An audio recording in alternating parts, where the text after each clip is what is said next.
اپنی اسکرین پر ایک تھمبنیل ملاحظہ کر رہے ہوں گے جو سید جواد نقوی صاحب کی ویڈیو کا ہے، جس کے اندر انہوں نے 4 مختلف مسلمان ممالک کو ٹارگٹ کیا، یعنی سعودیہ کو، پاکستان کو اور ترکی کو،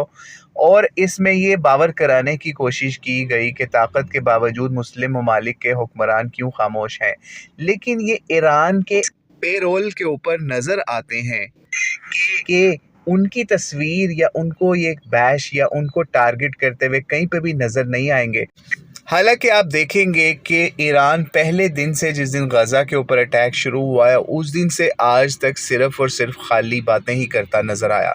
کوئی بھی مسلمان ملک کا ایک بھی طیارہ اسرائیل پہ فلائی کر کے وہاں پہ بمباری نہیں کر سکا۔ تو آپ خود سوچئے کہ آج وحدت امت کی کتنی ضرورت ہے۔ شیعہ جو ہیں وہ ایران کے گیت گاتے ہیں، اور سنی جو ہیں وہ پاکستان اور سعودیہ کے گیت گاتے نہیں تھے۔